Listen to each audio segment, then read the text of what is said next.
Tell the truth. You are listening to Information Man. Please make sure to subscribe to his channel.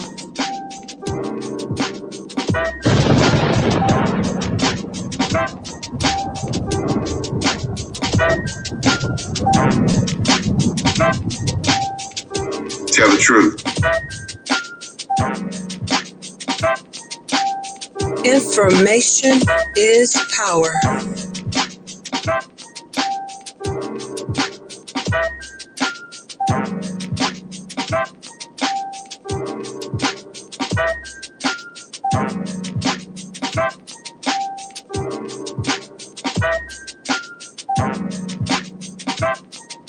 You are listening to Information Man. Please make sure to subscribe to his channel.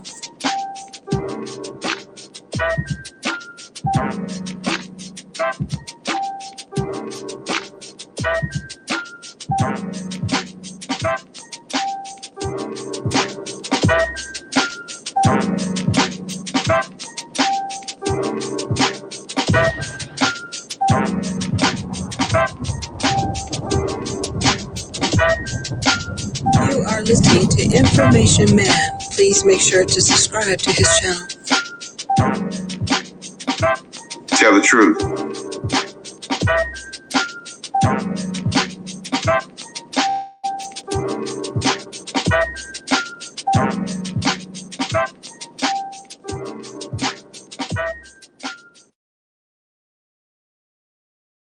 Right now, the moms are inside. We just got news, right, a few hours ago. So they're collecting their thoughts. And I just will speak briefly while they're collecting themselves that one of the mothers just lost her partner. In the news, we're hearing a lot about how unworthy they are of housing because they have children and they didn't make plans to take care of their children.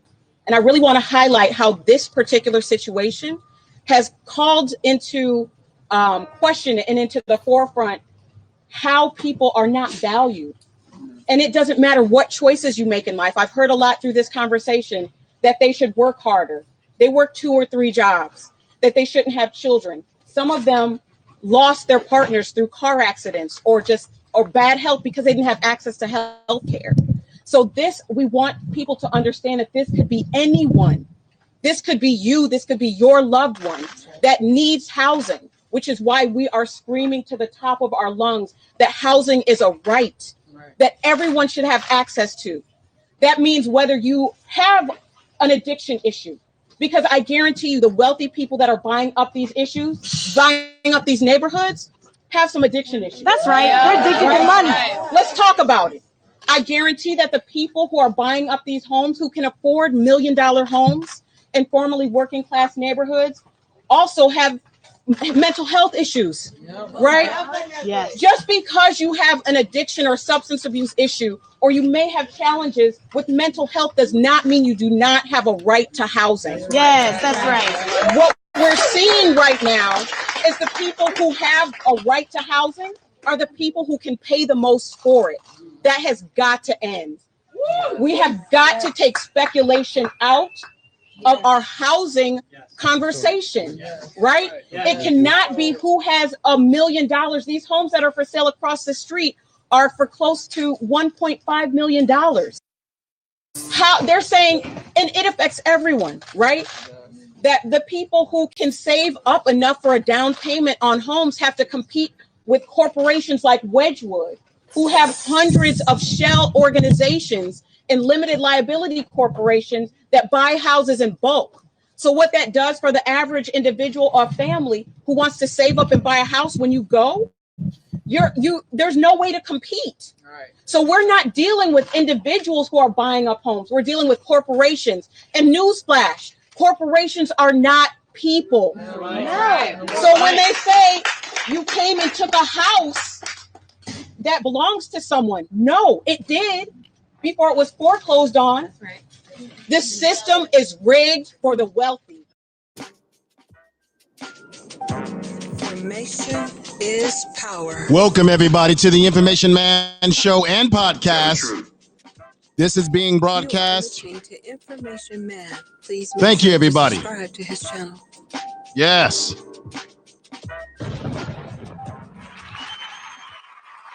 Yes, everybody, welcome. Welcome. I appreciate you all being here. This is the Information Man Show.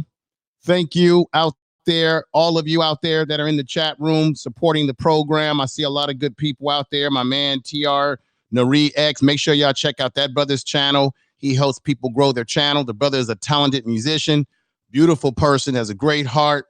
The brother's Jamaican. Big ups to that brother and everybody in the chat room coming in. We got Fashionable for Life.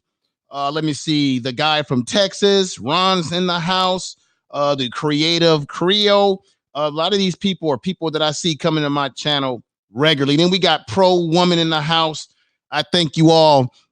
I didn't have a lot of time to actually promote this live stream before I went live, but it's going to probably catch a lot of attention after the fact. I am going to open up the program for people to call in and give their opinions on this issue. I'm going to break it down to you very simply. I'm going to start with this intro right here. This is we're talking about Oakland, California. The ladies that you saw on the avatar, the four lovely ladies, they are part of a movement that's happening in Oakland, California right now called Mothers for Housing. Mothers for Housing. And I lived in Oakland personally for about 10 years. And I understand the town. I understand the passion and what is happening to Black people in the town. 25% of the Black population has taken a decrease in Oakland. You do have gentrification happening in Oakland, California.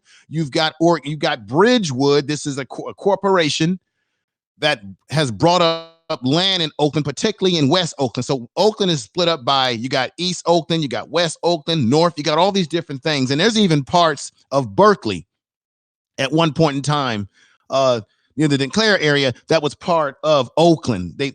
So I lived in Oakland. It's a beautiful city. Don't believe the hype that you hear by the media that it's all about violence, because I'm telling you right now, I lived in San Francisco for about 30 years, and they've got some very violent places in San Francisco that I wouldn't want to be at during the day or at night. Double Rock. There's some intimate neighborhoods. I spent my time growing up a little bit in the Fillmore area, and I've got people that I know that are from Hunters Point. Peace to those out there in Hunters Point. Then you've got Betrayal Hill area, Fillmore, West Side, what we used to call Army Street. Now they changed the name to Cesar Chavez. So I'm a guy who's homegrown from the Bay Area, even though I was born in Baltimore, Maryland, and have most of my family there. But I can speak upon this issue because I have seen personally the gentrification and how it is impacting people in Oakland. What's going on? My man Bazaar Foods, we got SF Rose in the house. I really appreciate everybody who's coming in. This is an impromptu live stream. I didn't promote it. I usually promote my live streams pretty heavy before I go live, but I just felt something about this issue because these women, these beautiful women, were arrested just this past Tuesday. Let me show you their picture again. Please take a look at the picture of these sisters up here. They were arrested. So basically what they did is they created an organization or a group called Moms for Housing, and they purposely went and took over a vacant house in West Oakland. West Oakland has always been, like Oakland itself, in some places in the Bay Area, a place where people look down. They say it's not a good place to live. Black people have lived in Oakland for years and years in these communities. And now all of a sudden, because of gentrification, corporations moving in, they want to go into neighborhoods that people said were undesirable.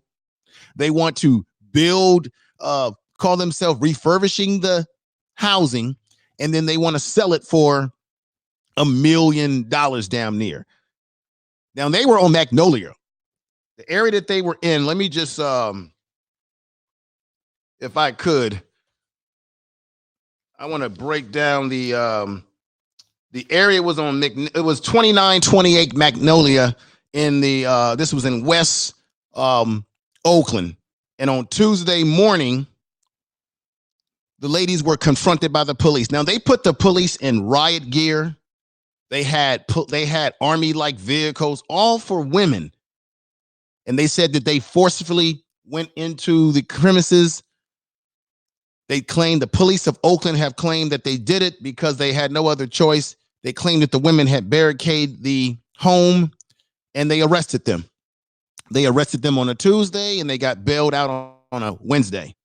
There are some organizations, and there are, I think, the president of the council of Oakland's council in the mayor's office has been supporting these sisters. They were bailed out, and they vowed that they're going to continue the fight. What I thought was ridiculous is this right here. Let me show you all a picture. Now, what you see on this picture, and peace to everybody that's coming in the chat room. Let me give my man Bazaar Foods. Let me give him a mod him up, and Sister Creole. Let me mod you up with your beautiful self. All right. And we got my man Yaupo in the house, who goes way back with me. Let me give Beverly, I'm gonna mod you up too. There you go. Yaupo, that's my man right there. He's been following me, everybody, for a long time, since my very beginnings. Been one of my biggest supporters. I want y'all to go make sure y'all check out his channel and subscribe. Now, what you see on this scene is, like I have there, for black. This is the madness of America. All these Oakland police for 4 black. Now, I might have made a mistake there. Should have put 4 black women. But basically what you see right here are police officers. They got the riot gear on. And there was a crowd that built up over there in West Oakland, that built up. People were using their cell phones and passing the messages on as to what the police were doing. And they put the riot gear out. And this was all about taking 4 women out of a house, women that are homeless, trying to make it.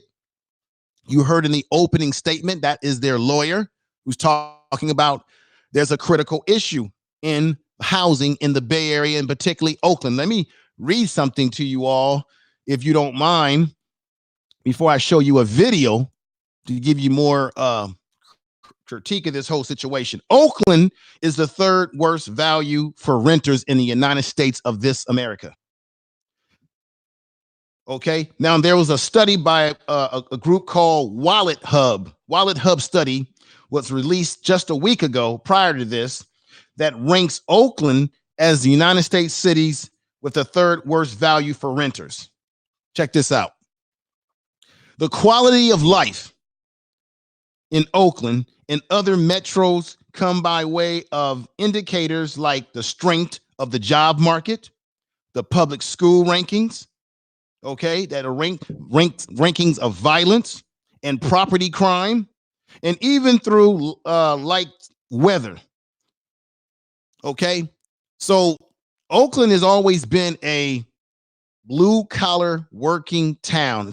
It's now based on where Oakland is, they put it on par with Detroit and some of the other, Detroit and Cleveland, Ohio, where you have despair as it relates to communities that are economically deprived. I lived in Oakland. I saw the despair in certain areas. And let me just give you this. Not all of Oakland is a bad city. There, like any city, Oakland has nice neighborhoods, poor neighborhoods, rundown neighborhoods, great neighborhoods. These neighborhoods that you see in places like West Oakland, where these ladies were at, and East Oakland and other places where these are areas that they deem as undesirable, are now becoming desirable as you have corporations moving in and moving people out. There is no love for humans. There is no dignity for humans anymore. It is I like to always say this, that the dollar is recoverable and people are expendable. That's right. The dollar is recoverable and people are expendable. Let me make one last statement. As I said, overall, Oakland came in at 124 placed on the financial side and is at 134 for quality of life, setting it to 100 and setting it at 148 overall, just ahead of Detroit and Cleveland. Those numbers are not pretty, everybody. This is a study that was done about the quality of life. And if you have a working class city where people are trying to do the best they can to live, and you have wages in this country that are stagnant while prices of living is going up. Now, let me give you a quick story. When I was much younger in college in my 20s and I got married, I left San Francisco and moved to Oakland because Oakland was known as a cheaper place to live with better weather than San Francisco. It was the East Bay, as we call it. And if you live in Oakland, you know Oakland as the town, baby, town business. And it's a beautiful city. Jack London Square is beautiful. It's a beautiful city. I lived in the Lake Merritt area, which was considered at that time and still is today a desirable area, an area where you have a lot of different race of people desire to live there because it's near the lake. It's near all public transportation, BART. Beautiful scenery, shopping all over the place. The last time I went there, I couldn't recognize the lake area. It's transformed, it's changed, it's been gentrified even more. And as it's been gentrified, regular everyday citizens, I'm going to keep it real, Black citizens have been moved out, displaced, pushed out. People have to move further and further away from the Bay Area economically because it's just not a place that's viable. I believe our governor Newsom is thinking about, or I think they are in the process, or they have already passed a rent control policy. Let me say peace to Jasmine Virgo that's in the house. Anita B, Knowledge Seeker, I thank you for being here. This is a serious problem because Black people are being impacted in these particular communities that are now once never desirable, now desirable, and you've got to go. When I was a kid growing up, they called urban renewal, Negro removal. Get rid of the Black folks. Whenever you live in poor communities and they begin to bring banks in these communities, Starbucks, all these nice little things, that's your sign that they're going to get rid of you because they're preparing that community not for you, but someone else to live in that community. They're going to get rid of you at all cost. You've got to go. Let me go over something else in this issue. I'm going to play a video. It's from the news. I want you all to look at this very carefully. It gives you more details as to what's going on in Oakland, California. This just took place on Tuesday, where the women said they're gonna live in, they're gonna squatter, they're gonna live in the house. They brought their children, their family there. They're taking a stance. You got people all over the country and within the Bay Area that are supporting them. They're saying that this is an important stance because this is about people's lives. This is about having a proper place to live. And they're saying that having housing should be a human right, just like having proper health care should be a human right. You notice one thing I noticed, you don't hear any of these Democrats, Republicans, and that knucklehead in the White House. You don't hear any of these chumps, these politicians talking about housing and how expensive it's getting for people in this society. Now, with that said, let me play you this audio piece.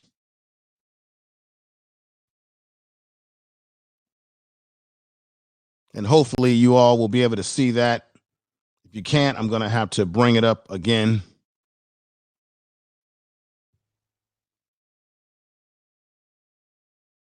And let me see.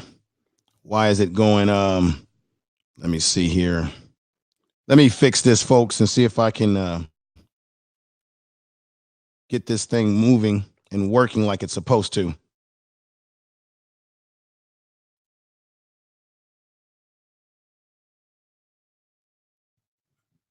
So that's not working. Let me see what is happening with this Let me see. I'm gonna take this off and put a new one on. There we go. Let's share the screen with a new one. Bam. And let's go with the boom. Bam. All right. Now I hope you can all see that. There was some technical difficulty going on there. And let me see. This is working. All right. Hopefully you all can see that. And let me see. I'm going to play this. There you go. Sorry for the blackout in the broadcast, but now you should all be able to see that now. There was something going on. And let me go ahead and play that now. Let me go ahead and play that. Sorry about some of the technical difficulties, but we're going to get through this together. And here we go. 2020 will begin with a roof over the heads of 3 Oakland moms and their children who have moved into this home on Magnolia Street in West Oakland. After a court hearing in Hayward, a small reprieve for Oakland moms for housing, Judge Patrick McKinney II will consider their claim to the West Oakland property. It's really hard for us to keep focusing and moving forward with so many blocks in our path. But we are hard-working moms. The group moved into the home, which had been unoccupied for 2 years last month. After court today, a group rallied in front of the Magnolia Street property in support of the moms. The owners of the land and the home, Wedgwood, out of Redondo Beach, say this is a cut-and-dry case of squatters. Trespassers do not have a right to possession of our property. Attorneys for the moms say the system is set up against them, forcing many people in Alameda County to the streets. Because we do not have people who are supposed to be providing housing. Instead, they created a speculative market. We don't have anyone who sets up government vouchers, subsidies. For every single person who's homeless, there's money available to pay for their rent. It's a point Dominique Walker concurs with. I would tell the court about all of the applications that I filled out. The application fee, the credit check fee, that led nowhere. Moms say they consider this a victory for today, but it was just last week the judge ruled against them in favor of Wedgwood properties in West Oakland, Andrea 5. All right, I want to stop that there. If there was some echo, I apologize for any echo that you were hearing. Sometimes you try to get everything perfect, but it doesn't always work out. Let me bring you over to another slider. Hopefully, you will be able to see this one. And if not, I'll just have to forego that slide. I wanted you all to see the actual situation. Let me see what I can do here.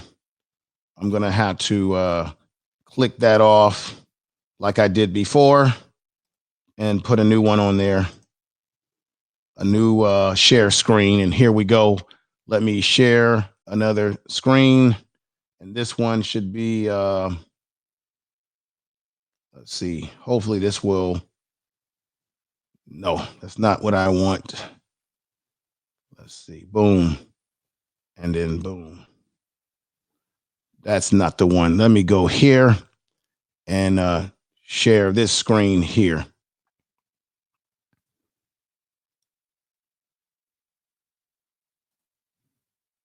All right.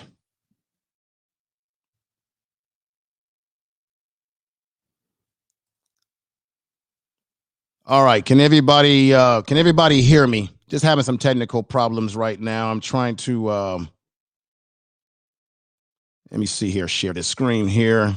Sorry about the technical. I didn't know I was going to have this kind of a problem with this now, but I think I have it up and running the way it should be. And there we go. Send it to the chat so everybody can see that. Okay. Sorry for the, for some of the technical problems that I was having there, but I hope you all can see that. And let me get rid of that right there. That's probably why you were seeing, let me see here. There we go. And let me get rid of that share screen that I don't need. So let me play this, folks, to give you a little more sample of what's going on. And let me know if you can hear this too. Sorry for the delays. Oakland mothers booted home that were occupying, returned the property tonight, while in Sonoma County, critics are pushing back at a plan to move the home. All right, it's giving me some problems. What's going on?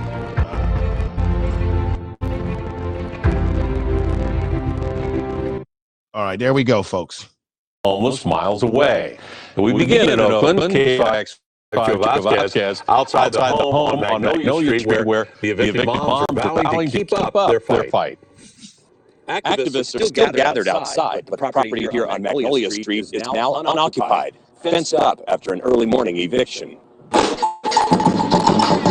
Tonight, surrounded by supporters, the moms for housing held a barbecue outside the fences and contemplated their next move. I don't even really know where I'm sleeping at tonight.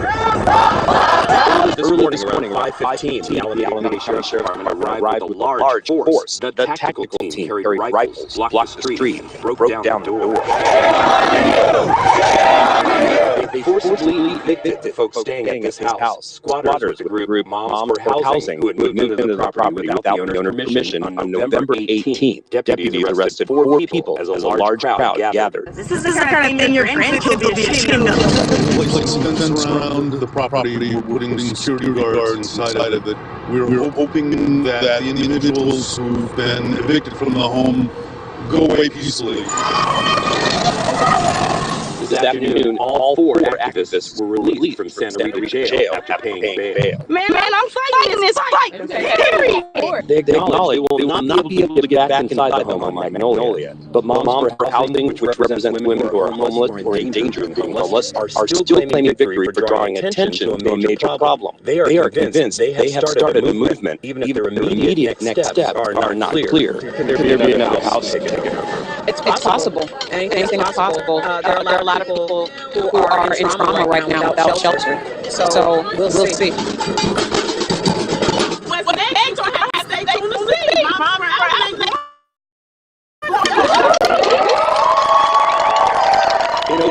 Okay, so there we have it. Let me move this back over here.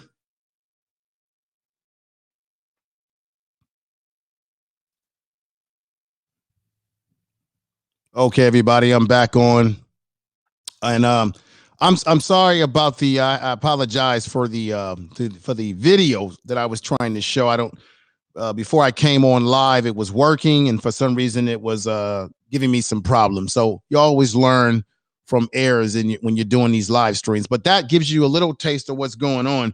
Let me give some call out some names right now. Some of these sisters. You got Tiana King, we got Misty Cross. Okay. You've got Jesse Turner, Walter Baker, and there's a sister by the name of Dominique Walker. Dominique Walker is another Mother for Housing member. She said that the mothers have grown close in recent months while living together and have formed what she describes as an unbreakable sisterhood. Walker said Tuesday, this is Tuesday, remember they got arrested, and they got released on Wednesday by the Alameda courthouse, or Oakland police came in, and then, as they said on the video, they had riot gear on. All that riot gear, all that militarization of the police department is unnecessary. And let me tell you something about the Oakland Police Department that needs to be said right here and there. When I lived there, and everyone knew this, there was a group called the Riders in Oakland, and the Riders were a renegade police group that went around harassing the black community. It went around harassing black people in West Oakland, East Oakland, all over Oakland. They were planting drugs on people, putting people in prison by putting drugs on them, and using people as undercover CIs. They were doing despicable things. The black community in Oakland had mentioned this, had brought this out, had talked about this, yelled this out to the highest screeches of the sky, that there was a corruption in the Oakland Police Department, and nobody would listen to them. And in a few years, some years back, all these officers that were involved in this thing called the Riders police officers, these renegades, they were indicted after they had done so many things to people, paying drugs on people, harassing people in the city of Oakland, particularly as it relates to black people. in the city of Oakland. So that police force that was out there, breaking in the door and arresting those women, I've got no love for them, because the Oakland police have never been any friend to black folks in the city of Oakland, and that's a fact. It cannot be debated. You are listening to Information Man. Please make sure to subscribe to his channel. Tell the truth. And it is 100% the truth, everybody. Let me go ahead and go over this part right here. 2 homeless mothers in California who were arrested on Tuesday for continuing to squat in a vacant house have posted bail and returned to the private-owned property in West Oakland. Okay, and that's where you saw on the video that they were barbecuing. They have a lot of people rallying around them. Let me go over this right here. King, Cross, Turner, and Baker were booked into Santa Rita Jail in Dublin on a misdemeanor. This misdemeanor was based on them obstructing the police, getting in the police way. Okay. Now, Alameda County, which I'm familiar with Alameda County because of living in Oakland, ruled last week that the Mothers for Housing had no valid claim of possessions to the 3-bedroom home in West Oakland on Magnolia Street. The ruling meant that Moms for Housing had 5 days to vacate the house, or deputies would be allowed to forcibly remove the mothers. Now, people out there are going to say, wow, they had their kids in there. You put your kids at risk. No, their kids were not there the night that they did this shakedown on them and took them out. The homeowners, which is Redato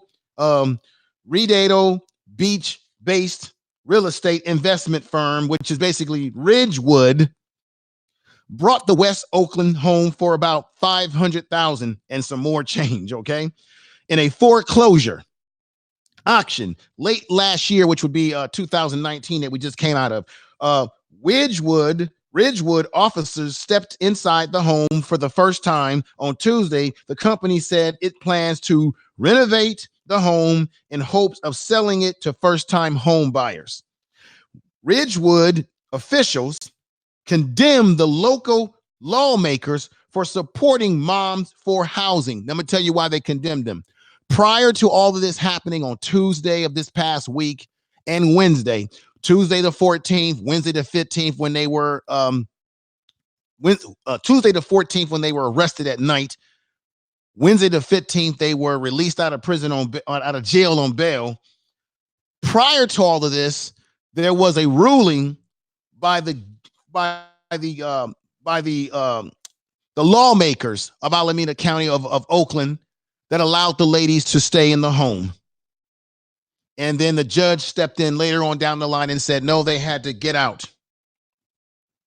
The Ridgewood organization, this is a corporation, did not like the fact that these women were being supported by the community and by those leaders in the community.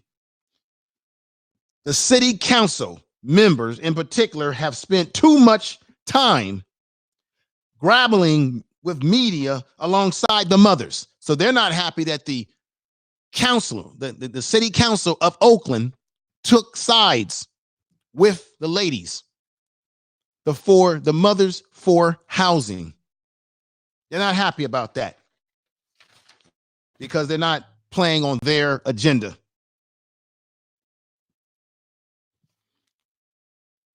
I am going to open up the program for phone calls. You see the number right there. The number is 605-313-5658. You are more than welcome to call in. It is a conference call. So that means that more than one person can be on the call.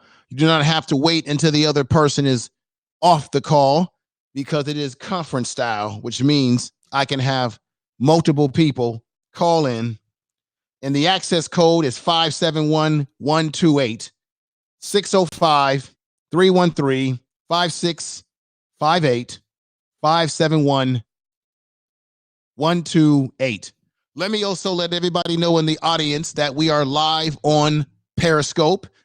For folks in the Periscope, thank you for being here. I did not forget about you, but once I get going in the presentation, I have to keep it moving.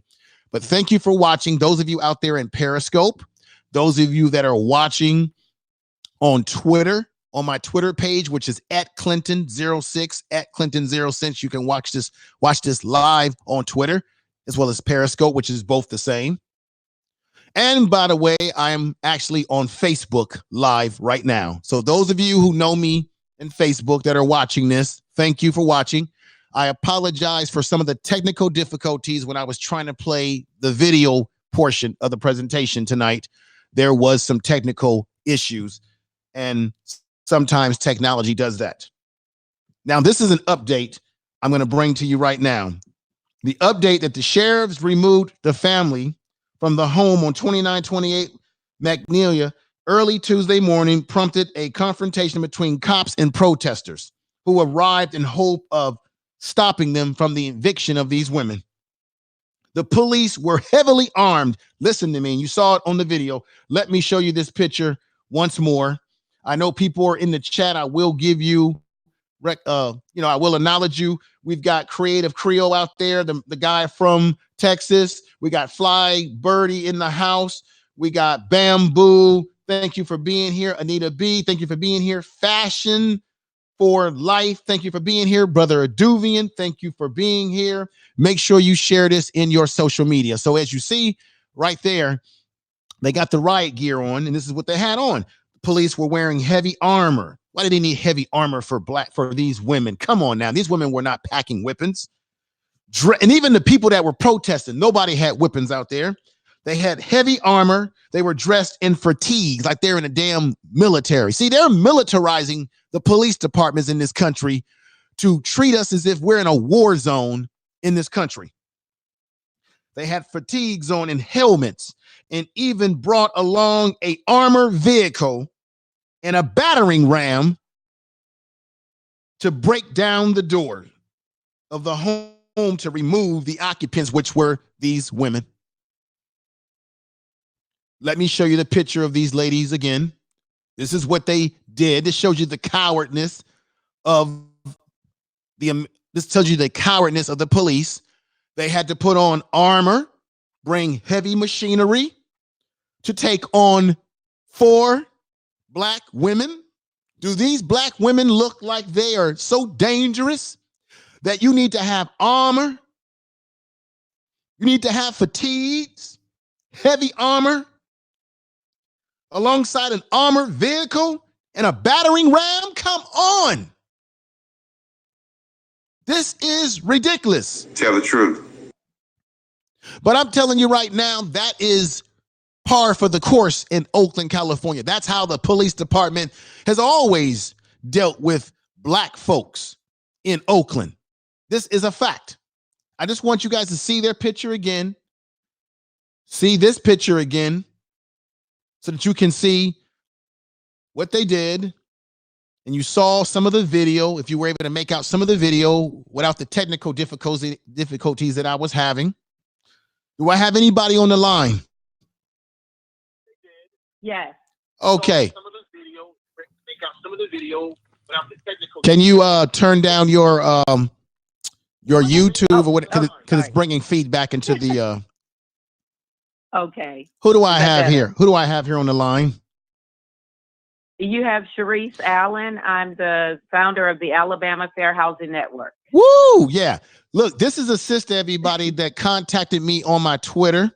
I do plan to interview her. She has a very interesting story, very interesting background. I don't want to give it all tonight because I don't want to ruin the interview that we're going to do next week. And this sister's dynamic. But as much as you can tell us now, sister, you've heard some of the things I've said. I apologize for some of the technical problems I was having with the video that I was trying to share. But so far, what are your thoughts about some of the things that I've said and what's going on in Oakland as I speak? Well, first of all, I would just like to thank you for just shining a light on this situation. I am just so grateful that you're because you're one of the people that I follow because you speak for the voiceless. And there are a lot of affluent Blacks that are doing a lot of good work and are trying to do a lot of good work. But what's happening is that the poor Black women, and especially poor Black women, are falling through the cracks. We have the support for the LGBTQ community. We have the support for immigrants. We have the support for prison reform, but we are not addressing the fact of homelessness, and particularly the homelessness and the desperate impact of chronic homelessness among Black mothers. And I was so proud of these women because what they're doing is dynamic, and I was so grateful that they put moms, because the fact is that even in my situation here in Alabama, the percentage of Black women that are mothers who are homeless is at a very desperate. It's a desperate impact. It has had the system not acknowledging us in every area of, especially when it comes to federally funded programs. You'll find, that they speak up for disabled, they speak up for veterans, they speak up for, so many other people. But as far as Black moms, sometimes I get the impression that it's almost as if we need to work harder, we need to grovel more, we need to be more humble. I mean, it's only so, you can't be much humbler than you and your children being. Your children are with you homeless on the streets. And these poor women, they're my heroes.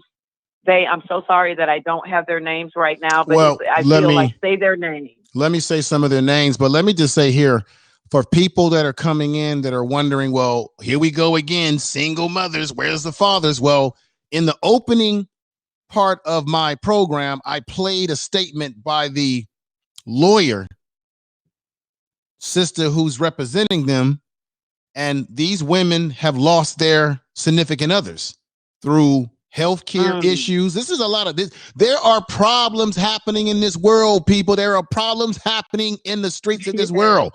We often get on YouTube and we get into these other types of issues. There are real things happening.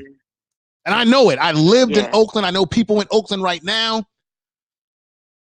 And these women have lost I think a few of the women had lost partners to car accidents and health issues.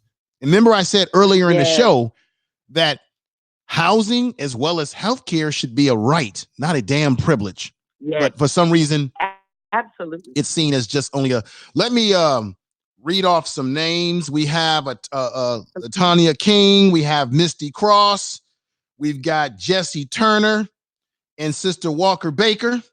And there's a sister by the name of Dominique Walker. These are some of the sisters that have been involved in the Moms for Housing, and some of the sisters that were impacted by what the police did in Oakland by arresting them and getting them out of the house. Let me ask you this question, and anybody can answer this question. Do you think it was necessary, as you heard me say, for the police to use such military type of tactics for just 4 women who actually, from all accounts, they showed no threat. They had no weapons. They never made any threat that they would harm anybody if you take us out. They're not involved with any militant type group that's promoting violence whatsoever. So for anybody that says, well, those women were probably no. This is, and check this out. The women that are involved in this organization, in this group in Oakland, they had the support of the city council. It was the Alameda judge. It was the judges who ruled against them because they felt that, well, it's owned by Ridgewood and they're squatting. And then their lawyer was saying that part of why they have the right to do what they're doing is because it's about human rights to housing, and they're doing this purposely. They did what they did purposely to call to action the problems of housing in Oakland and in the Bay Area. Like I said before, Oakland is the third worst city in the country of this United States when it comes to renting and housing, period. They're doing this to call to action. So if people are thinking that, well, they're doing this for their own selfish reasons, it's just them. They're doing it to make a statement for all people that are being impacted. So with that said, what are your thoughts, sister? You know, I first of all, I just want to commend these women. They're my heroes. I plan to take this torch and definitely light it in the state of Alabama. Moms for Housing is definitely a movement that, as far as I'm concerned, will be implemented in Alabama. I think this is a movement. I think that it is going to go far. And I think two things that I think we really need to focus on is, with those policemen showing up like that, it dehumanizes women that are already suffering. Mm-hmm. And the approach to this could have been much more respectful, much more compassionate, and much more. I mean, and just it was just such. It reminded me of the bombing in Boston at the Boston Marathon, when they went to get those terrorists. When they went to get them, they didn't. I don't even think they had that many people to get murderers who were committing a terrorist act. Mm-hmm. Yet you find all of these men in riot gear. I mean, really, they look like tactical mercenaries, you know, to come and get 4 women who are just trying to state that we are mothers. We are mothers. When Christmas came and you were in your homes and you were warm, all of the leaders, all of those policemen, when you had trees and lights and food, we were here with our children. Right. And we were we humbled ourselves, and we're just trying to survive. And I think the second thing, dehumanizing the dehumanization of Black women in America, period, is just is so hard, it's so painful, and it's to be a part of it as a Black woman. Mm-hmm. The second thing. Go ahead, sister. Oh, go on. No, I want to. I don't want to cut you off. You finish what you were saying, and then I'm going to read a statement from Brother Yalpo and other people in the chat room, and I got some other important information to lay down on everybody. But go ahead, sister. All right. It's just dehumanizing, and I think the biggest issue in the nation, but especially in this situation, is cultural competence. Mm-hmm. I think that in Alabama especially, the monopoly of whites in federally funded programs that are predominantly Black is biased, is racist, it's a systemic form of racism and sexism. And I think that this is it's bittersweet. It's just a powerful statement of a very ugly issue. And okay. That's about it. Okay. Let me go ahead and read something from Brother Yalpo in the chat room. He says, it was absolutely unnecessary, but these are the same people who will gun down unarmed Black people and say they were feared for their lives, even though they are the ones with the weapons and body armor. Absolutely, Brother Yalpo. Very good statement. Yeah. Let me say this. I know I heard you say about you have the Latinos and you have the LGBTQ community, but this is my problem, sister. Those movements are taking off. Okay, LGBTQ, they're taking off. The problem I have is when Black people are catching hell. This is unpopular what I'm about to say. When we are catching hell, a lot of these other groups who often want us to join their plights, often want us to support what they're doing, they're nowhere to be found. Now, what you saw out there in Oakland, I gotta be honest. There were white folks out there. And what I understand, there were people that came from all over the country because some of them didn't even live in Oakland. So there were white folks out there. I give you that. But you know what was a shame? I can't believe I'm about to say this on the Information Man show. I felt like there were more white folks out there than there were black folks and Latinos and other people who make up Oakland. Now, that's just my observation from television. I can't say that was the fact because I wasn't on the ground level. I know there were black people out there, but what I'm saying is most of the people that I saw out there from the footage were white people, and there were black people, of course. And that's my problem. When we are catching hell, some of the other ethnic groups who always want to claim that we should be in this diverse society, that we should be in solidarity with each other, they're no place to be found when we're catching hell. But then they want to come to us and criticize us if we don't approve of their lifestyle, approve of their agenda. What about our agenda? And so I had to say that. It's not a popular thing to say, but hell, it has to be said because the truth must be told. Tell the truth. Truth must be told.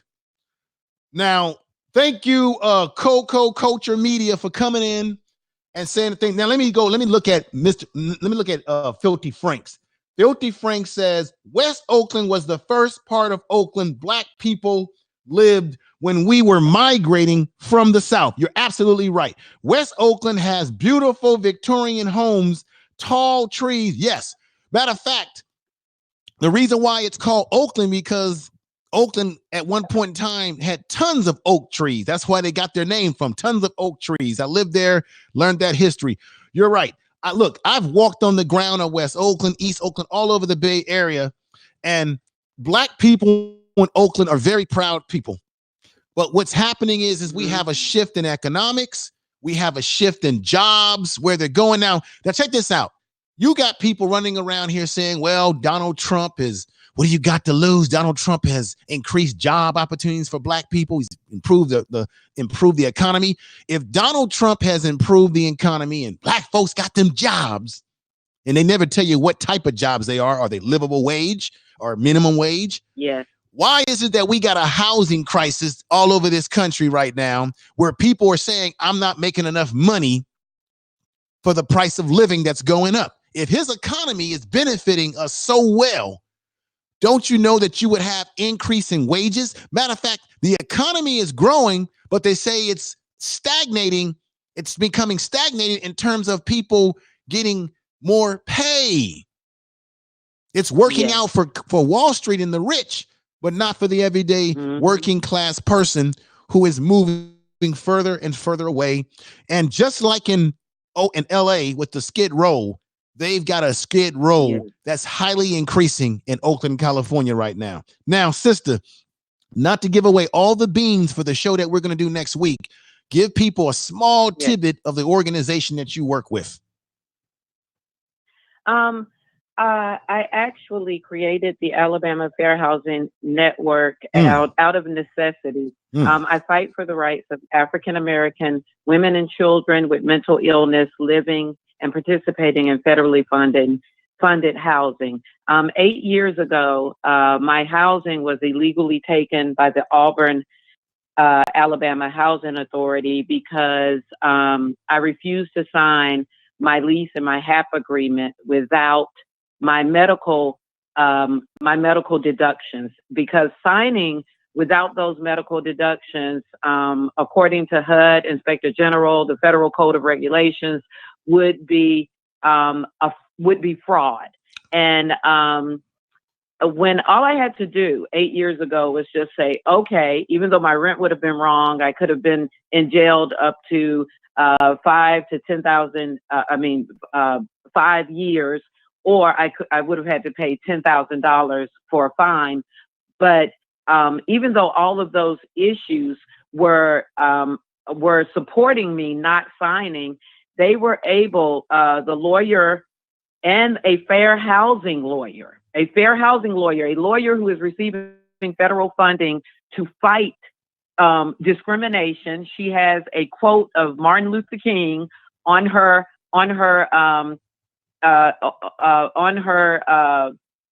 web page. she assisted this lawyer. Both of them were white. She assisted them. They perjured themselves in the state court, and they perjured themselves in the 11th Circuit. All of their perjury was included in my case. Not one piece of evidence from I'm the only one who has evidence of letters and emails and tapes, and not one piece of my evidence was implemented in my case by HUD Alabama, because they also investigated my case. And all of that to say, to sum it up, is that we are invisible here. Black women, especially as those with mental illness. And when I say mental illness, I mean trauma. I mean, we experience rape, sexual abuse. We have to commit crimes just to survive and keep our heads above water. And these are federal programs that nobody's acknowledging where this money goes. They're not doing audits. They're not listening to us when we speak out. 8 years is a long time to not have my evidence looked at, to not have one person in this state stand up for me. And that's why I'm so proud of Oakland. I'm so proud of their city council. I'm so proud of the people of Oakland. I'm so proud of those 4 women. I've assisted over 25 women while homeless. I've assisted over 25 women in either regaining their Section 8 or regaining or retaining their Section 8. And it's not something it's elementary. I mean, it's elementary, but no, I can't even find one lawyer to just go and represent me and say, it was omitted. It was a problem. Let's just look at it and correct it. And that's all it's about. But 8 years is a form of systematic abuse. I mean, they really want to make the victims out to be villains. And I can relate to this story so much. And I think that we now have a chance to shine a light on the issue here in Alabama, because we don't have the federal government. We don't have the support of HUD Alabama. We don't have the support of our fair housing organizations. And so I think this is just something that's going to, I think it's going to reach us, and I think we're going to be able to do. But that's basically it's disturbing when you think about 200 going to over 200 organizations and lawyers in the state of Alabama, and not one seeing value in assisting Black women. So let me just say this: we've got what's going on, Chocolate? Thank you for being here, and Sister Mohawk, thank you for being here. Let me read this statement from where was that statement at? It was it's not the Oakland City Council. It is the corruption, and they make me sick. So Bamboo saying that it's the corruption in the city. Yeah, look, all these cities have corruption, and I'm going to emphasize this again. One of the reasons why Oakland has gotten a bad rap over the years is because, I'm going to say it and shame the devil, is because Oakland historically has been a Black city. And anything that happens in Oakland gets magnified through the media. Now, when you look at San Francisco, and I lived in San Francisco, I know the city very well. San Francisco is a tourist city. They can't afford to tell everybody about all the crime that goes on in San Francisco, because it would hurt their tourism. They are a city that makes money on heavy tourism and business. So I know for a fact there's a hell of a lot of crime in San Francisco that goes unreported at times, and sometimes they will minimize it because it's the city by the bay. It's the city by the Golden Gate Bridge. And Oakland has always been marginalized in this way. Okay, you got the Golden State Warriors who are leaving Oakland to go back to San Francisco. Guess what? People are going to be priced out of those tickets big time when they go over to San Francisco permanently. So I'm saying this to say the economics are all off kilter. Now, Yalpo said here, my question has always been, if we are citizens of the United States, why do we need things like Fair Housing Act, affirmative action, and other programs, laws? Why should citizens need these things? Yalpo, that's a great question. But you know what? You might have answered your own question. You got to ask yourself, there's three things I'm going to put on the table for people to think about tonight. Can you be a citizen or an American? Can you be both or just one? Three, are Black people really citizens, or are we just people that were emancipated? Emancipation didn't really say that you were free. They just passed some laws to say that slave owners can no longer treat you like what? Like property. But when Black people came out of slavery into Reconstruction, what did they do? They created what? The prison industrial complex system, right? They got the sharecropping. When Black men were arrested for fruitless things, they would do what? Lease convict. I talked about this a week ago. Convict leasing. And they would rent you out from state to state within the southern states. So the question is, are Black people really citizens? Are we really free? Because if you think about it, people that are truly free and truly citizens don't need laws to be passed to protect them. You get what I'm saying? And I know it sounds radical. I know it sounds radical, but he had a good, great question. Somebody had a question on there. Thank you, Brother Yapo. Somebody had a question on there that I wanted to I wanted to read what they said. Oh, it was fashionable. It was Fashionable Life. Let me see if I could find. Fashionable Life said that Oakland got all them Black churches and nobody from the church community can help the Black women. Now, I don't want to indict anybody. From what I understand in the reports that I've read, I haven't heard anything about Black churches getting involved. I've heard about activists from outside of Oakland getting involved, and those within Oakland, the city council, the ladies themselves have created a movement. Now, to be fair, there may very well be churches that are involved in supporting them. I just don't know. But you would think in Oakland, like any other Black city, you've got a church, a liquor store, a church, a liquor store. I'm keeping it real. I've seen these things, East Oakland, you go to the deep, you see this. If you got all these churches, what should a preacher be doing? He should be leading his flock. He should be leading by example. Dr. King just had a birthday this past week, and I know we're going to celebrate on Monday, but what did Dr. Martin Luther King do? He led by example. Now, you may not like the way he went about doing things. You may not be into the nonviolence thing, all that kind of stuff. You can have your different opinions about that. You may say, hey, I'm a Malcolm X man. I'm a Dr. King man. It doesn't matter. The point is, he led his church and Black people by example. Any preachers in the city of Oakland or in Alabama, where you are in this world, who are not leading by example, they ought to be ashamed of themselves. Look at someone like TJ Jakes. He sleeps on money. He floating on money. He got so much money. And let me bring this up too. You, unfortunately, sister, live in a state outside of Mississippi, I believe, is probably one of the most poorest states. Am I correct or not? We were just listed as we have the poorest population. We have the highest rate of poverty in the nation. Okay, now this is a little secret I want to let you in on.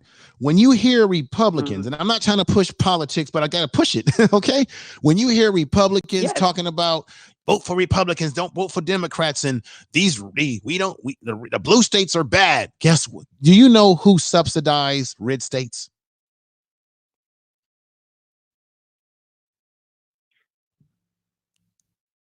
Uh-oh, it's getting quiet. You can hear the cricket. I'm going to let you in on a little secret. The highly populated states, which we call the liberal blue states, because the blue states have the most population. Why? You got LA, San Francisco, New York, all these highly populated civilizations that we would call. They're actually, these states actually subsidize the red states who are very poor, like Alabama. Because Alabama doesn't have the type of industry that, let's say, for example, the Bay Area has. San Francisco, Silicon Valley, they don't have that kind of industry. But the Republicans or the politicians, they never tell us this when they talk about and the people in these southern states that keep voting for Republicans that are really for the rich and corporations.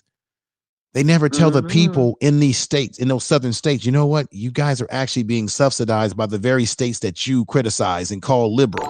Now, I'm not saying this to push a liberal propaganda here, because both Democrats and Republicans are clowns as far as I'm concerned. And they both are the same wing of the eagle bird, left wing, right wing, and they're both going to screw you. Now, you ain't going to like what I'm going to say, sister. Republicans screw you with no Vaseline. And Democrats screw you with Vaseline. Now, y'all get what I'm saying. Yes, absolutely. That's the best analogy I've ever heard in reference to that.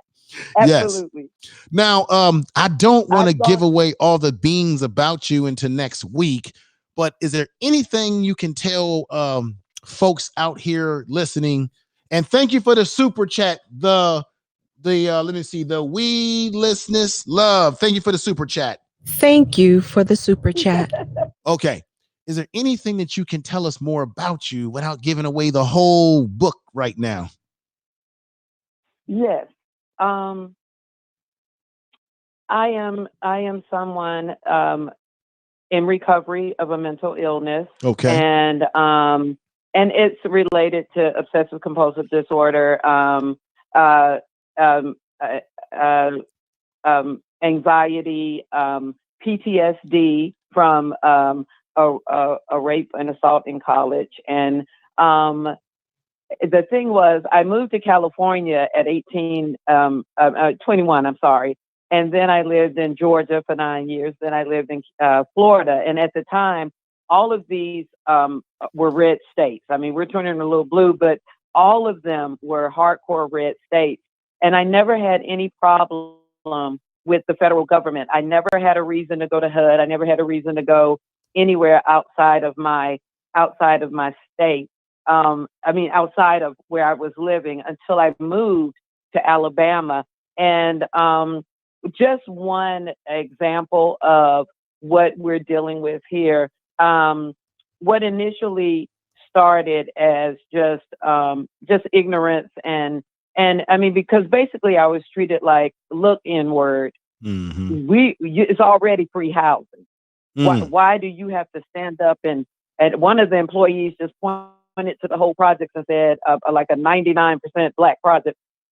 These people aren't getting any deductions and medical exclusions, and they're not complaining. I mean, she literally did that. And Alabama is indicative of 1934. I'll say no. I'll give them 1947 Alabama. We and society. We are the most non-compliant state when it comes to Americans with Disability Act. And overall, the first person I went to was HUD in Washington. They referred me to HUD Alabama, which I didn't know it even existed. And when this happened to me, I had just recently had a heart attack. Okay. I was given a medically for 8 years of non-compliance in a USDA funded housing. Right. So I had a heart attack and I was moving to Auburn as part of a reasonable accommodation. So when this happened to me, I was moving as a medical emergency of a disabled person, and none of this registered with them because Alabama is it's just a very, and I love my state, but when it comes to if you don't practice the law, that's why a lawyer says this is my practice. If you don't practice something, then you don't know it. And it's unreal how many people receive federal funding to assist me and should have come to my aid that told me I know nothing about that. But you're receiving hundreds of thousands of dollars every year to specifically address my issue. And they know nothing about it because they're not doing it and they're not practicing it. And leaders like getting into Democrats that screw you with Vaseline. I've reached out to my senator, which is Doug Jones. Doug I Jones. reached out to his office. Mm-hmm. And 98% of Black women in our district voted for him. Mm-hmm. And that's right. I was met with hostility, and ignorance, and basically just the treatment of, this is not a hot topic. We're not going to get news coverage for it, and we don't really care. Okay. And we only want to talk. We only want to.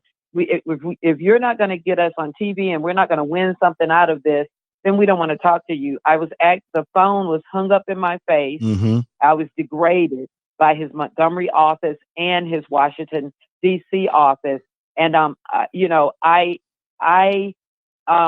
it was just a really degrading and painful thing, and it was a moment that left me so depressed, almost suicidal. It was just a moment that left me so hurt because I had voted for him. Well, go on. Let me say this to you, sister, not to cut you off, but this is the problem that we have. This is the issue that Black people are going to have to come to Jesus about. We're going to have to come to a realization about. And that is, the Democrats are taking us for granted. We've been hearing this, but do we really hear it? Doug Jones owes his election to the 98% of Black women that voted for him. But this is how they marginalize us. Don't you realize, sister, that there were a lot of Black men who voted too?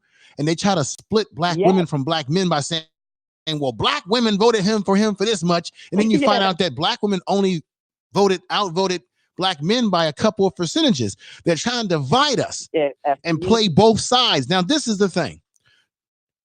Doug Jones owes his whole damn career up there in Washington to Black people that put him over the top. This is the question. Absolutely. What are the tangibles? Overcoming a 25 year. Right. There needs to be overcoming a 25-year bid of Republicans in the Senate. Okay. So the question is, what has Doug Jones done for Black people lately since he's been in office? What measures has he passed? What propositions is he pushing forth to help the quality of life of someone like yourself in the state of Alabama? We talk about the Alabama football team all the time, which I don't really care about football right now. So before I move back into the area that we were talking about earlier, because I want to read the statement from the lawyer, and then the Edgewood was given a bid. There was an organization in Oakland that tried to buy the house for the ladies from this corporation, and they refused it because of the spite. I'm going to get back to that in just a moment, but I got to ask this important question because you are in Alabama. Here we go again. Okay. And I need you to tell the truth. Tell the truth. Okay. What has Doug Jones done for his constituent, which are Black women and Black people in the state of Alabama, that's made your life better since you all got him in office? Go ahead. Absolutely nothing. He has made life more oppressive for Black women. The 25 years that the Sessions was in office, and if there was anyone before him, there was never an act of gentrification in the city of Auburn, Alabama. I mean, a gross and egregious act where older Blacks were bought out. This is land that has belonged to Blacks probably since we were emancipated, and they came in. I recorded it. It was just astonishing the way they bought up the houses and they replaced them with apartments that were only for students, and students are the students that are there are predominantly white, and and they have houses and townhouses. So they took a poor Black disadvantaged community, and he is the one who endorsed this and was proud of it. He gave this big raring speech about how he's is supporting the redevelopment of Black. No, what you did was you destroyed a historical Black community. You did something that Sessions never even thought about doing, and And he should be ashamed of himself. Okay. He really should. And this is coming from a Democrat that is supposed to be liberal. This is the thing. Exactly. If Doug Jones is He ran on the platform of saving those 4 Black girls from that church in Birmingham. That is the platform he ran on. Okay. And if he's done nothing to help since we're on the topic of housing and what is happening in Oakland, if he's done nothing to improve the quality of life of Black people in Alabama around housing and all the other issues, if he hasn't done anything, made any real attempts, this should be a lesson for, once again, that you should never vote for any politician, no matter what their race is, if they do not have tangibles for you. I'll give you case in point. Everybody's running around talking about how there's no more diversity on the Democratic side in these debates. Okay, Kamala Harris is gone, and Cory Booker, I call him Cory Booger. Cory Booker, Booker. I don't like the guy. That's why I say Booger. Okay. He's out of the race. Okay. And I'm telling, and they're talking this diversity crap. I'm gonna tell you right now, for everybody listening, diversity means nothing if the person that's diverse in terms of their race doesn't have the mindset to say, I'm going to do something for Black people. I have a Black agenda. The reason why Kamala Harris, who I met personally, and she's a member of my sister organ. I'm a member of Alpha Phi Alpha fraternity, and I don't care if a person. I don't care if a person is a member of my fraternity, sister. I don't care who they are. If you don't have something in mind for Black people, or your own people, I can't work with you. And the problem with her is that she never had an agenda for Black people. She kept talking about DACA. Absolutely. She got on there on that interview with The Root talking about, I'm not going to do nothing just for Black people now. She never told us what she was going to do for us. Right. And of course, she didn't make it. And she didn't have the money in the long bread to stay in the race. Now, Cory Booger, or as I call him, a Cory Booker, he never really had a true agenda for Black people, never really spoke about it. He was too busy trying to stay above water because he didn't have the money. And then when you ask about reparations, everybody wants to tell Black people, well, if we do good for the country, it's going to be good for Black people. It's that same trickle down Obama 1.2023. And I'm telling you, Black people, we're not buying into it. Now, Doug Jones, in my opinion, should have never got elected if he did not have an agenda, particularly for Black women who put him over the top. He should have had an agenda, and it should have been processed. But the reason why you don't get those agendas, one of the reasons is because these politicians are beholden to corporations. Corporations own these politicians. Politicians are like prostitutes. They'll do whatever they do based on who's going to give them the most money for their services. You get what I'm saying, sister? Absolutely. Oh, God, let me see. Spiritual Creoles in the house. Thank you for being here. Thank you for being here. Let me just read this over, and I'm going to come back to you real quick. This is the attorney of the sisters, the mothers for housing in Oakland. And this is the attorney. This is what the attorney said when they got arrested and they were being forced out of their home. The attorney representing the mothers argued that they have a legal right to remain in the homes, citing both constitutional and international law. But the judge dismissed the claim, saying that the courts recognize the importance of these issues, but they are outside of their scope. So the courts in Alameda, which is the county of that Oakland sets in, that was the wrong court for this, because they admitted in the document I have here that it was out of their scope. They never said that what the attorney said was wrong. They simply said it's out of their scope. It has to go beyond their court. See? And the sisters there in Oakland saying that they vow to keep fighting. They believe that that the powers that be, the corporations, the powers that be are against them, and they're going to keep fighting and fighting. Now, I wanted to say that, and check this out. I was saying earlier that Ridgewood, meanwhile, made a valid, Ridgewood claimed that they wanted to put the family up in housing, right? There was an organization in Oakland that offered that. Here it is right here. Let me read this. The Oakland Community Land Trust, a housing nonprofit, offered to buy the house from Ridgewood on behalf of the occupants, the family, and repeated the offer on Friday, evidently to no avail. So even when Ridgewood was offered money for a home that wasn't even renovated, that they were going to end up having to spend money to renovate, and they paid $500,000 or more change for it, this organization, a nonprofit, said, we'll buy it from you and let the ladies live in it. They were so vindictive that they didn't even want to sell it when they were going to make a profit and not even have to put any money into renovating the home. What are your thoughts about that? Alabamification of Oakland. Godly.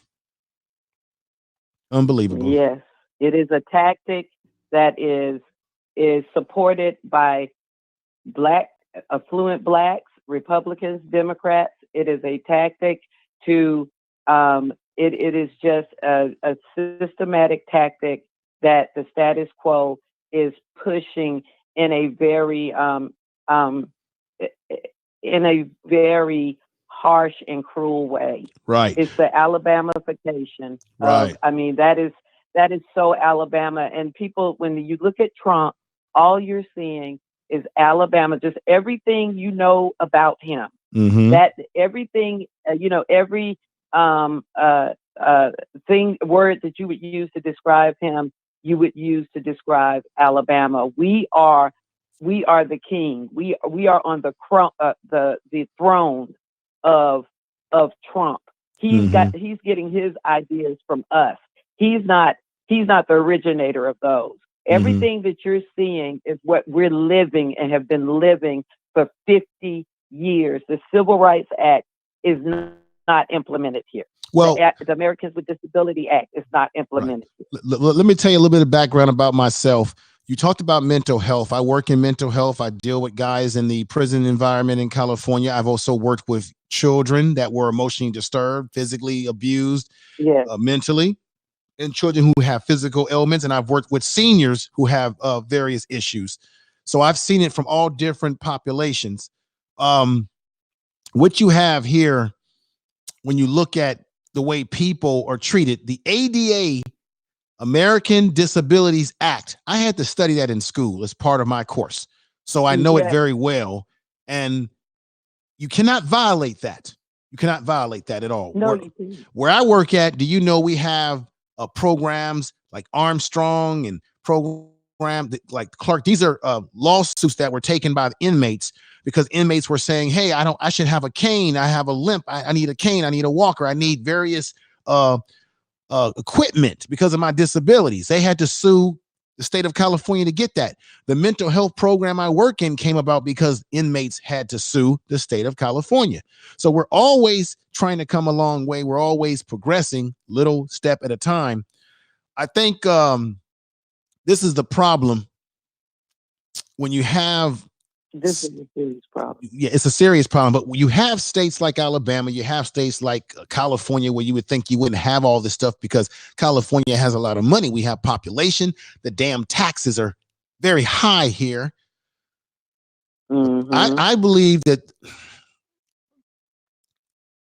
this is America is a corporation. This is the corporatizing of America, and they do not give a damn about Black people or any people for that matter who are working class. Yeah. I'm going to tell everybody, I'm telling you right now, sister, and everybody in the chat, this is my prediction. Is everybody got excited about going into 2020, and you should have vision in 2020. And I talked about that before. I think that this decade that we're in is going to test our fortitude, our will. I think that we're getting ready to catch a lot of hell. You know why? Remember, Donald Trump did not make tax cuts permanent for us. He made it permanent only for corporations.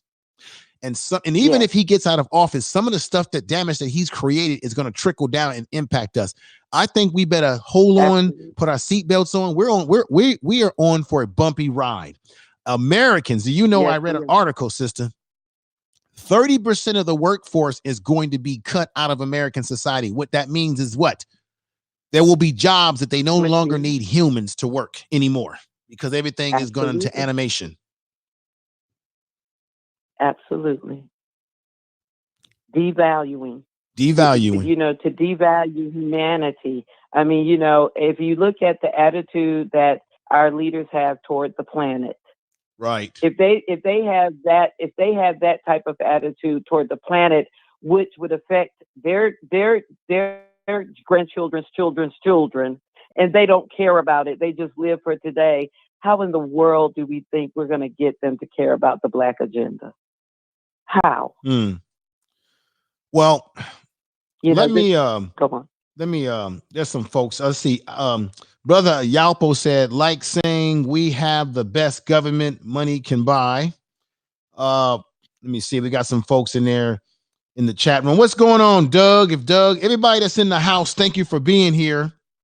Brother Duvian's making good points. Oh, pro woman. I like this sister here. She says, yes, supportive services for low income is poor. Take money and don't give good services. Exactly. Yeah. So we got some there's some folks in the chat room that's feeling what you're saying, sister. And but what we're gonna do next week, and I'll be in contact with you, we're going to tailor a show completely around you and go a little bit deeper into what's happening in Alabama with you, the organization, the things you went through when you were homeless at one point in time, if I'm not mistaken, what you deal with in your everyday struggle to deal with because mental health, and you know this, it's you don't cure it. It's an everyday struggle. It's a day by day. Yes. Anybody that tells you, oh, you're cured of it, take this magical tonic and you'll be bull crap. It's day by day. Bull crap. I literally, and I talked about this. I'm not saying this to brag anybody, but in my job capacity, I've seen men kill themselves. I've seen men hang themselves. I've seen men that I've had to talk out of killing themselves. I've seen men try to overdose themselves on meds. I've seen it all. I've had to pep talk men crying, grown men crying, stressed out, hearing voices. And I've had to pep talk them out of bad decisions. And when I come home from work, I need to process everything and decompress the stressor environment that I work in. And I'm gonna be honest with you. Being on YouTube, and I podcast as well, and being able to talk about issues, it is my therapy. I think YouTube is therapy for me personally because it allows me to let off some steam about things that are hurting our people. But it also, I think, is a tool that can be used to wake people up, to encourage people, to rejuvenate people. Absolutely. Because I am looking for solutions to problems as well. And that's why those sisters in Oakland are doing what they're doing, because they're looking for a solution. And I know there's people that are going to look at this video and say, oh, they get what they deserve. They shouldn't have did we always got them mully mouth critics out there, mully mouth. So before I end this program tonight, and I've been podcasting this. This is being recorded as well. I'm going to shove it over to Spotify, Google Podcasts, Apple Podcasts, some other areas. Any last words that you have for tonight? Because I want to leave the more explosive information that we're going to talk about for next week. So any last words for now, though, sister, as I get ready to conclude tonight? Okay. When this issue initially happened in 2010, I wrote a letter to President Obama and CC'd a copy to Eric Holder's office.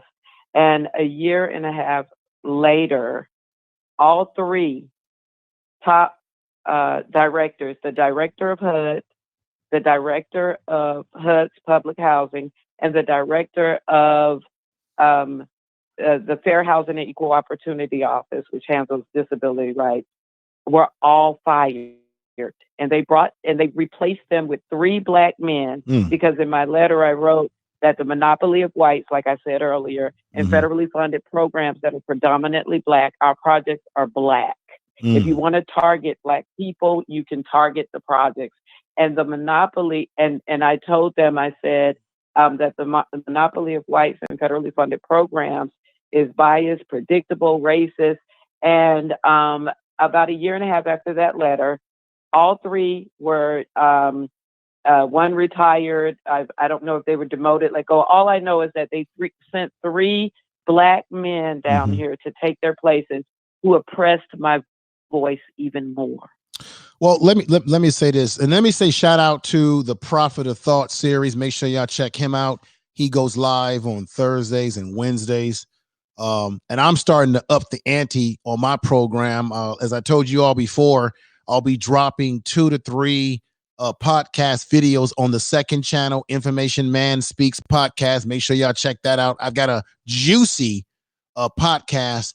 I'm thinking about I'm thinking about dropping it on the second channel or maybe the first channel because I want more people to look at it. I did a thing on Joe Biden. Oh yeah, I got all over Joe Biden, and I got some juicy audio of Joe Biden pushing forth that crime bill. Oh yes, juicy audio on that fool.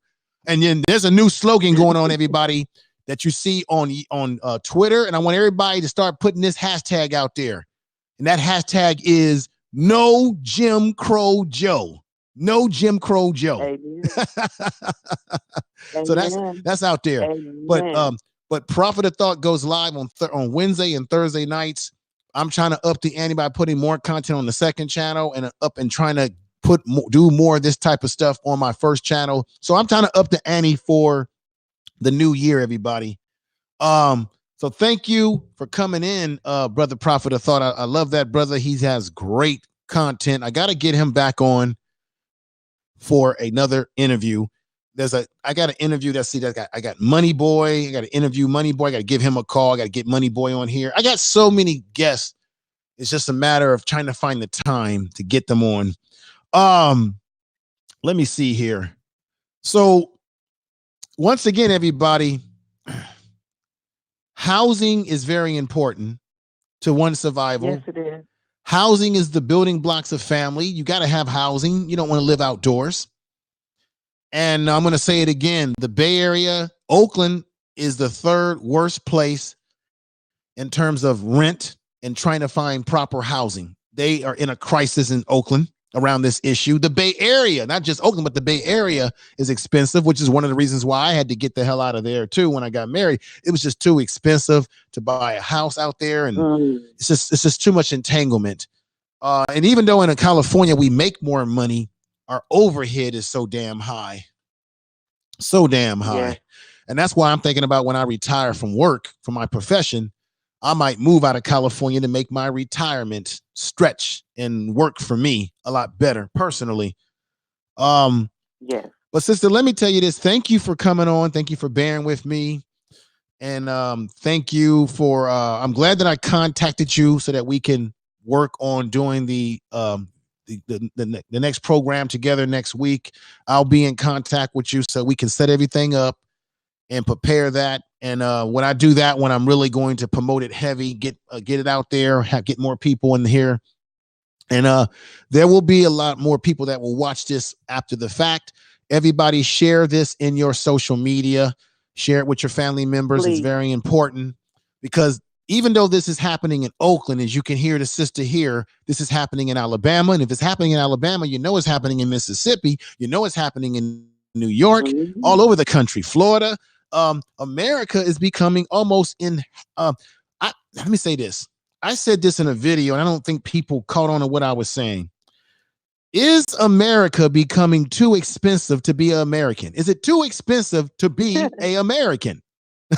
And I know I said to you earlier, can you be American? Can you be a citizen? All these different things. But is it becoming too expensive to even be quote unquote American or be in America? What does everybody think in the chat room? Is it becoming too goddamn expensive to even live here? No matter if you identify yourself as a Muslim, Aborigine, whatever you identify yourself, it's too damn expensive to be in America. It is. It is. And it's getting worse. I mean, it's we have a president that is what is he? No, he's not realty. I'm so sorry. I just lost that thought so bad. That's okay. He is what is it? Oh my God. He buys and sells properties for a living. And he's turning the United States. He's got he's got this all-out goal to eradicate the poor, and especially the poor and the Black and vulnerable. Right. And it's the idea that is, if you can't keep up, if you can't go back to college and get you a degree that gets you more money, if you can't come up with an idea to open your own building, it's not the land of the free anymore. We can't come here like we did from all these other countries and make a life for yourself. If it's getting hard for whites to do that, just imagine. It was already hard for Blacks to do it before this happened. And we've got to, as Black people, we've got to love, we've got to hurt when we see our people hurting. We've got to take our blinders off, and we've got to experience that pain. I know it's difficult to hear stories like mine, to hear stories like this women, and sometimes for Blacks that have fallen short of their duty. It is so important for them right now to humble themselves and accept, I dropped the ball, I let my people down, and just humbly come back to us. Humbly come back to us. Stop hiding. Stop hiding behind shame. Stop hiding behind pride, being too prideful to say, I let my people down, and come back to us. We need you. Right. Let me, let me say one more thing before we put a crescendo on tonight. This is for Brother Yapo in the chat room. He's going to be happy that I'm doing this. I don't know if you know about this, sister, but this is relevant to the topic. When I first started YouTubing, I did a video, which was probably my most important video I probably ever done, according to Brother Yapo. And the video got destroyed. It got messed up. The video was about the housing problem in Detroit. And remember, I said tonight that Oakland is ranked at the very bottom when it comes to housing and all these issues, along with places like Detroit and Cleveland. The video was this. This is going to blow everybody's socks back. And I'm going to recreate this video because I've got the footage and I've got better technology to make it that much better. Wow. In Detroit, they are actually, let's say that, for example, damn it, this makes me angry. Let's say you're living in your house. You're living in your house. And let's say you're kind of struggling a little bit to pay the mortgage, but you're doing the best you can. You're working with the banks in Detroit. And this is why people were having a hard time with their mortgage. The Detroit government, the city hall, the assessors, they over-assessed the property of Black people that lived in certain communities in Detroit, which caused them to go under with their mortgage payments, not at their own fault, because the city over-assessed them. And this is what happened. So now you got there was in the video, there was a white guy and his son. And what they do is they buy homes. And of course, in the beginning of the video, this is embarrassing. They've got Black women, they got Black folks on the computers talking about what home you want to buy. Okay, we're going to get this one. And the white guys are saying, yeah, we like the way this one look. Put a bid on that house. Guess what they were doing? While you're living in your house, they're having an auction to buy your house. While you're living in it, you think that you are a homeowner. They got your house in an auction. They didn't purchase your house. This was in Detroit. And then the son was driving around in the car talking about, oh, that's a nice house there. We brought that house, and what we're gonna do is we only have to fix a few things up. And then what they would do is get out of the car. Imagine they're knocking on your door. Knock, knock, knock, knock, knock. Who's there? Oh my God. Hello, ma'am. Hello, ma'am. Just want to let you know that the home that you live in, we have purchased the home through an auction system. So you no longer own your home, but we got an option for you, ma'am. You got two things you can do. You can move the hell out if you can afford to do that at the time, or we can allow you to stay in the home as a renter. Oh, and you say to yourself, wait a minute, I was a owner of this property and you done made me a goddamn renter overnight in an auction. And what was sad about seeing it is that I saw Black women on the computers working for these folks typing on the computer and talking about, oh, this is a good property over here, and don't even know they are contributing to the hurt of their people. Because they're making a buck. He's giving them a buck. He's giving them some, as everybody says on YouTube, he's giving them some butter biscuits. Yes. Yes. So knowledge is power. Knowledge is power. So what I'm going to do, Brother Yapo, is I'm going to recreate this video because I've got the footage and I've got the energy in me to do the whole video all over again as if it was brand new in my mind. And I got the video footage, and hopefully if my damn system works better than it did tonight with me showing video, you guys will see the video. And matter of fact, I think I know why my video show was having problems. I think I know what the problem was, and I'm going to correct that next time. But when you see the video to go along with my commentary, and you see actually the video will speak for itself. And I don't even have to say much. Yeah. It's going to blow you away. It's going to blow you right out the goddamn window like Superman. Once again, imagine you own a home, or you think you do. They didn't auction your home because you've been having some problems with the mortgage because none of your own fault. The city of Detroit. In the documentary, they went to the city and talked to certain officials, and they admitted that the city of Detroit overtaxed them in their and overtaxed them. And it put them in default, and these individuals were able to buy their house and now say, you are now a renter. We own your goddamn house. Now, how everybody in the chat room feel about that one? You see? While we're on YouTube arguing about all this other nonsense, there are real things happening in the world. Go ahead, sis. I'm sorry. I get a little excited at times.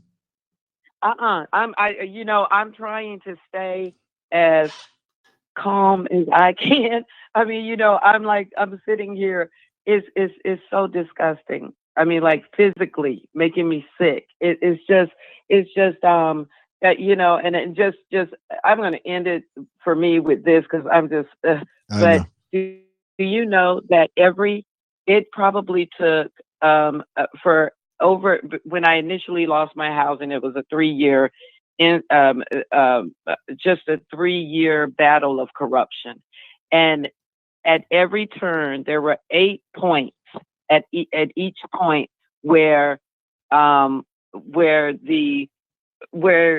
most traumatic things happen and the most unjust things happen, and they were all initiated by Black women. Every last thing that was done to me. Wow. When I was not heard, when I was hung up on by Doug Jones' office, when I was, all of it, and they are so systematically placed in Alabama, but they weren't all in Alabama. This was when I went to Washington, but in Alabama, I mean, there is a, there is a heartbreaking type of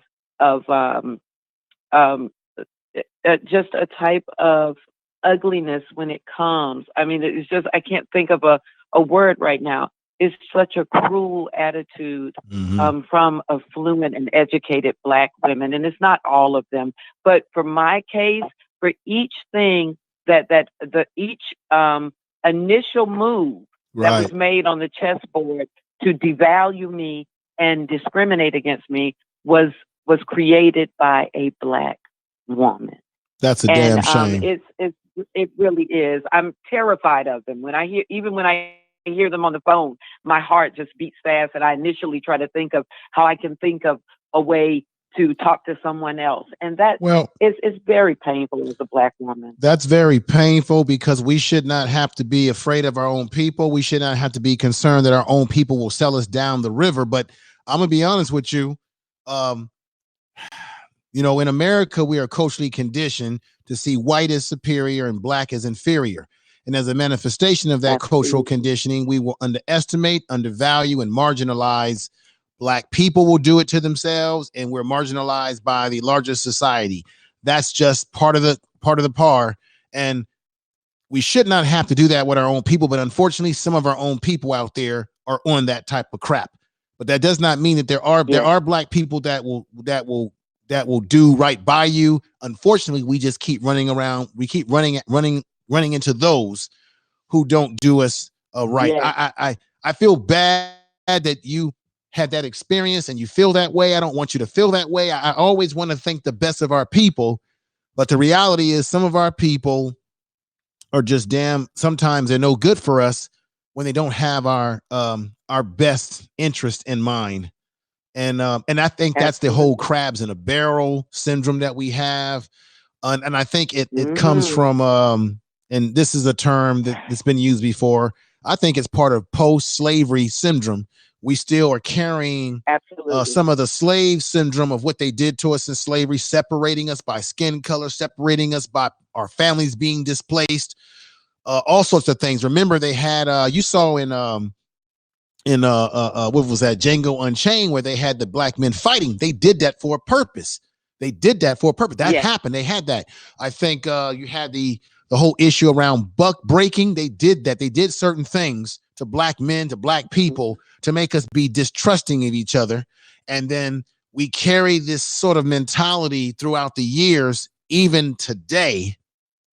And I think personally, and people may not like me saying this, but I'm saying this relevant to the platform that I'm on. When you have black people fighting each other on YouTube, you're actually playing into the very hands of of our enemies who want us to destroy ourselves. So when we're fighting each other, that comes out of self-hate and envy. And while we're fighting each other, we're not fighting people who are really our enemies. And we're doing the bidding of our enemies by fighting each other.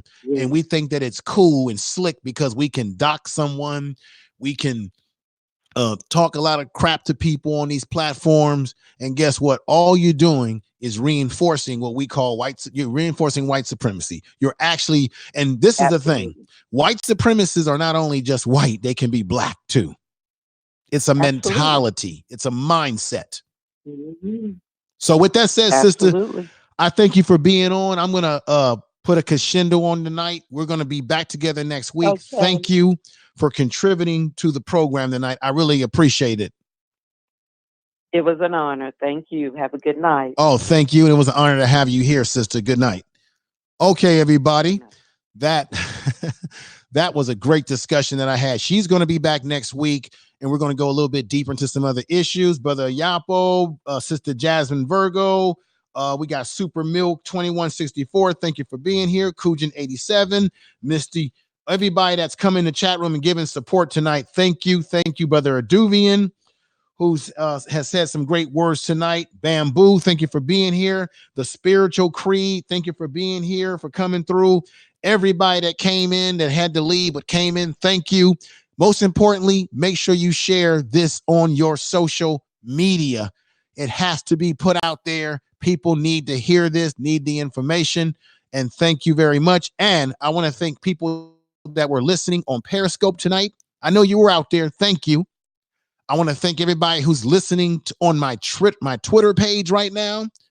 Okay.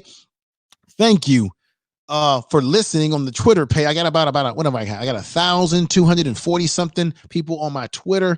Thank you for listening. If you are listening and will listen to this on the replay, everybody in Facebook that's listening to me, this is the Information Man.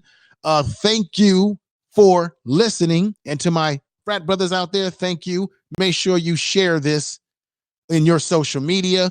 And for those of you listening in Twitter, Periscope, and Facebook, make sure you go over to YouTube and subscribe to my channel, The Information Man Show. The Information Man Show.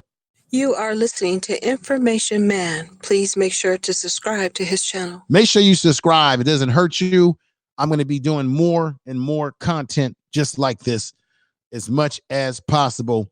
Thank you, everybody out there in the podcast world. Thank you as well for listening. This was a special presentation. Good night, everybody. Enjoy your time on YouTube tonight. I know there's various channels and streams going on.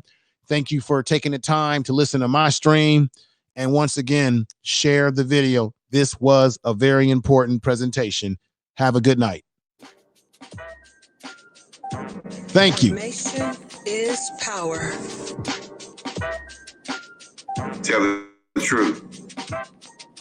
You are listening to Information Man. Please make sure to subscribe to his channel.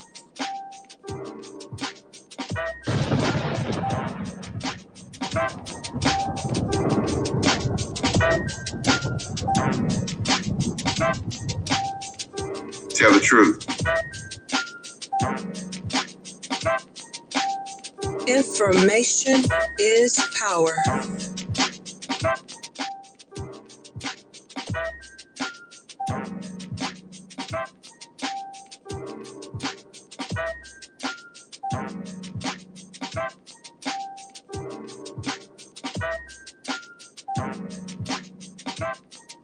You are listening to Information Man. Please make sure to subscribe to his channel.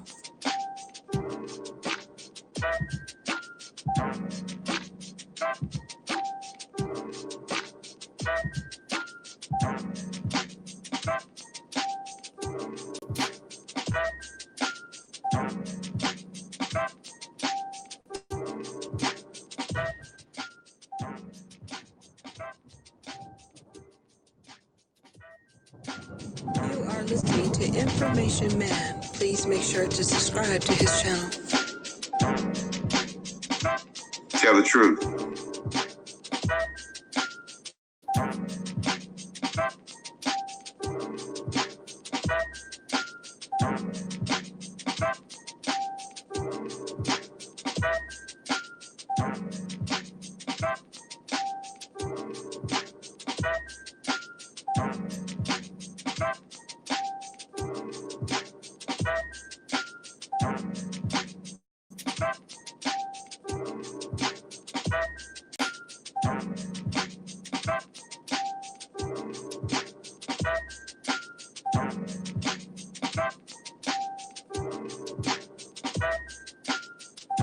You are listening to Information Man. Please make sure to subscribe to his channel.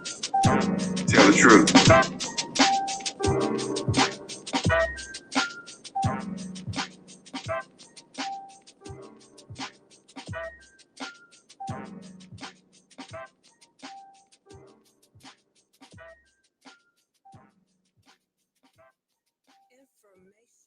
Is power. You are listening to Information Man. Please make sure to subscribe to his channel.